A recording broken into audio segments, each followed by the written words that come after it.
मुकुटमणि की चोटी काट दी, कोई नहीं बोला, कोई इस पे बोलने को तैयार नहीं। और जब हम लोगों ने बोला तो सारे जितने भी जातिवादी लोग थे वो खड़े होकर के कहने लगे कि आपको इस विषय पर बोलने का अधिकार नहीं है, क्योंकि आप इसकी पूरी घटना से परिचित नहीं है।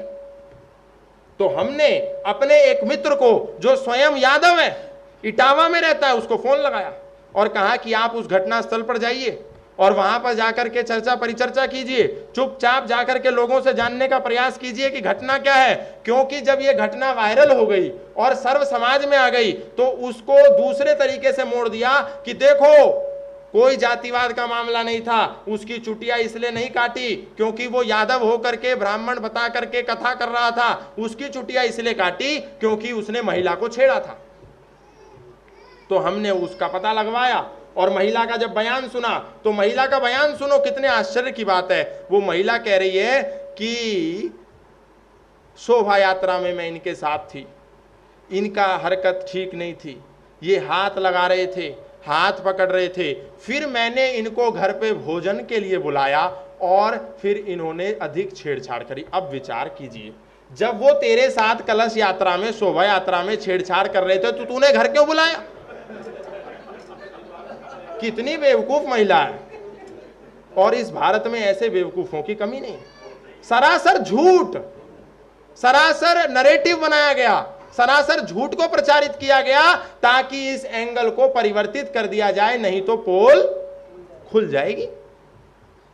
अब लोगों ने इसको राजनीतिक एंगल दिया, वो हमारा विषय नहीं है। हमारा विषय तो केवल इतना है कि कोई यादव हो, कोई शूद्र हो, कोई एसटी हो, कोई एससी हो, कोई ओबीसी हो, कोई चर्मकार हो, वो किसी भी वर्ग में पैदा हुआ हो, लेकिन यदि वो भागवत सुनाने की या कोई प्रवचन करने की गुण कर्म स्वभाव और योग्यता रखता है तो दुनिया का कोई व्यक्ति इस बात का अधिकारी नहीं है कि उसको रोक सके। ये सनातन का सिद्धांत है।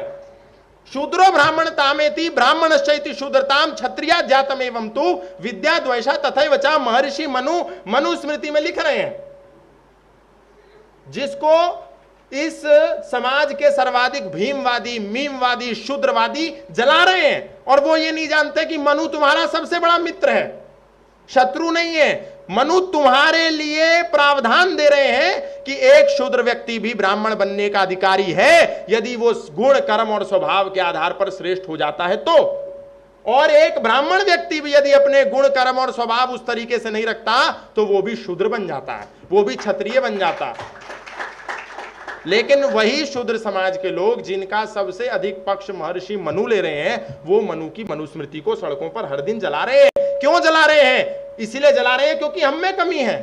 आर्य समाजियों का यह कर्तव्य था कि मनुस्मृति का इतना प्रचार कर दें, महर्षि मनु का इतना प्रचार कर दें कि समाज में यह भ्रांति रह ना पाए। लेकिन हम ये नहीं कर पाए क्योंकि हम भवन और हवन के विवाद में लगे रहे।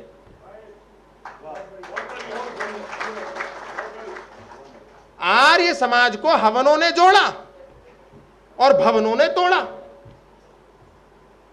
हमारा काम भवनों में उलझना नहीं था, हमारा काम सभाओं की लड़ाई में लड़ना नहीं था, हमारा काम असली नेता और नकली नेता की परख करना नहीं था। हमारा काम था मनुस्मृति का प्रचार करना, क्योंकि मनुस्मृति का प्रचार कोई राधा स्वामी वाला नहीं करेगा, क्योंकि वो जानता ही नहीं है।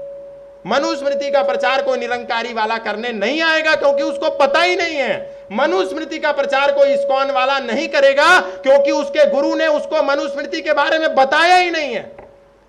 किसी को किसी के गुरु ने यदि मनुस्मृति से परिचित कराया है तो वो केवल और केवल महर्षि दयानंद ने कराया है। इसीलिए हमारा काम है और हम नहीं कर रहे। अब इनसे पूछो, जो लोग कह रहे हैं कि तू ब्राह्मणों के गांव में आकर के यादव होकर के कथा कर रहा है, हम तुझे कथा करने नहीं देंगे, उसकी चुटिया काट दी, तो उनको कहो कि फिर इस हिसाब से तो ये जितने दुकानों पर ब्राह्मण बैठे हुए हैं सबको निकालो बाहर, क्योंकि दुकानों पर बैठने का अधिकार तो केवल वैश्यों को है। तुमको व्यापार हम नहीं करने देंगे। फिर जितने सेना में पंडित भर्ती हैं सबको हटाओ और केवल चौहानों को और क्षत्रियों को, जाटों और गुजरों को बिठाओ। हैं? यही होना चाहिए फिर तो इस हिसाब से तो। और जितने शूद्रों से तुम अपने घर का कार्य करा रहे हो मत करवाओ, फिर पंडितों से करवाओ। फिर तो ये होना चाहिए, अगर इसी नीति के अनुसार चलना है तो सारी दुकानों में बैठे हुए शर्मा मिश्रा, चौबे और दुबे और त्रिवेदी और चतुर्वेदियों की दुकानों पर ताला लगाओ, और केवल अग्रवाल, गुप्ता, गोयल, सिंघल और दुग्गल और मित्तल को बिठाओ। यही होना चाहिए कायदे अनुसार, तो फिर यही होना चाहिए। ये जो नैरेटिव समाज को तोड़ने का चला है, ये नहीं होना चाहिए। और दूसरी बात, कहीं डॉक्टर के पास जाओ तो यदि कोई चौहान डॉक्टर हो तो उससे इलाज मत कराओ, केवल शर्मा डॉक्टर ढूंढो, केवल मिश्रा डॉक्टर ढूंढो, केवल पांडे डॉक्टर ढूंढो। और कभी खून की कमी पड़ जाए तो ब्लड बैंक में जाओ, तो वहां जाकर के पूछो कि ये खून किसका है, मित्तल का है, चौबे का है, दुबे का है, दुग्गल का है, अग्रवाल का है या जाटव का है। यदि किसी ब्राह्मण का है तो ही मेरी पत्नी के रगों में चढ़ाना, वरना मत चढ़ाना, इसको मरने देना। ऐसा ही होना चाहिए।